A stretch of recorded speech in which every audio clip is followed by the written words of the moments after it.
हिंदुस्तान में कोई सरकार चला सकता है तो वह भाजपा है। हम जनता को जनार्दन समझते हैं। कांग्रेस के लोग गांधी परिवार को मानते हैं।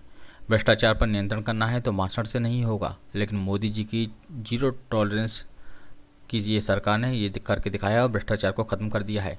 मध्य प्रदेश ऐसा राज्य है जहाँ सबसे ज़्यादा योजना चल रही है। मैं दावे से कह सकता हूँ कि देश के किसी राज्य में मध्य प्रदेश जैसी योजना नहीं होगी।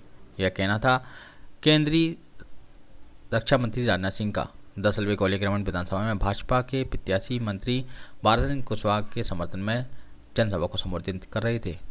उन्होंने कहा कि झूठ बोलकर आपका समर्थन नहीं करना चाहिए। मध्य प्रदेश में एसपी, बीएसपी और आप चुनाव लड़ रही है। कोई उत्तर प्रदेश और कोई दिल्ली से चुनाव लड़ने आया है, चला जाएगा। इसलिए कहता हूँ ये चुनावी चिड़ियाँ हैं। भाजपा ही आप लोगों के लिए विकास कर सकती है।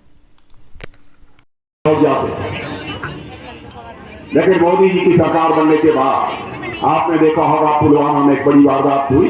आतंकवादी आए, हमारे सुरक्षा के जवानों के ऊपर काफिलाना उन्होंने हमला किया।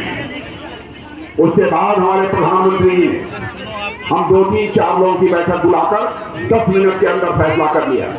और उसके बाद आपने देखा कि हमारे सेना के बहादुर जवानों ने सीमा के इस पार ही नहीं, जरूरत पड़ी तो सीमा के उस पार जाकर आतंकवादियों का सफाया करने में पूरी तरह से कामयाब।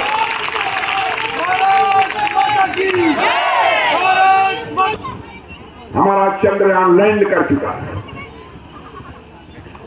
मालूम है कि नहीं? जब मनाया था उस दिन की नहीं। भारत चंद्रमा पर भी जा रहा है, मंगल ग्रह पर भी जा रहा है, सूर्य पर भी भारत जा रहा है। राहुलयान लॉन्च नहीं हो पाया। चलें? मैं कहने वालों, आप लोग जिता दीजिए इनको, तो फिर कभी आप बुलाएंगे तो आ जाऊंगा।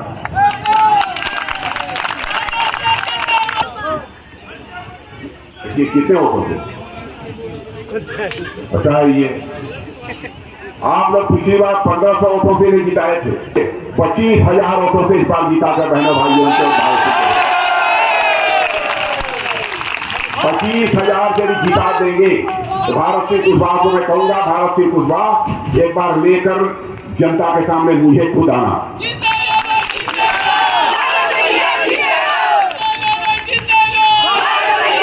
चाहूंगा। फूलों के हार पर आप सभी के प्रति आभार व्यक्त करने के लिए आना चाहूंगा। आप सभी को धन्यवाद देने के लिए आना चाहूंगा। आप सबको बहुत बहुत धन्यवाद। देखिए, राजनाथ सिंह जी का आना इस क्षेत्र के लिए भी शुभ संदेश है और कैंट क्षेत्र के लिए विशेषकर उन्होंने ये भी कहा है कि चुनाव के बाद मैं फिर आऊँगा, तो निश्चित रूप से वो आएंगे तो इस क्षेत्र को लाभ मिलेगा। ऐसा मैं इसलिए कह सकता हूँ, वो देश के रक्षा मंत्री हैं और रक्षा मंत्री यहाँ जाते हैं, बड़े नेता हैं, निश्चित रूप से वहाँ जरूर आशीर्वाद उस क्षेत्र को मिलता है। मुझे पूर्ण भरोसा है कि विकास में उनका सहयोग जिस तरह मिलता है वो मिलता रहेगा और उनके सहयोग की, आशीर्वाद की इस क्षेत्र को ज़रूरत है। और निश्चित रूप से जैसा उनने आश्वस्त जनता को किया है, जरूर उनका आशीर्वाद इस क्षेत्र को। कैसी लहर दिखाई दे रही है उनके आने के बाद में आपको अपने क्षेत्र में? इतना जरूर कहूँगा कि भारतीय जनता पार्टी की दोनों सरकारों के अच्छे काम की वजह से, विकास की वजह से, योजना की वजह से हमारे कार्यकर्ताओं के परिश्रम और जनता का आशीर्वाद हमें मिलेगा।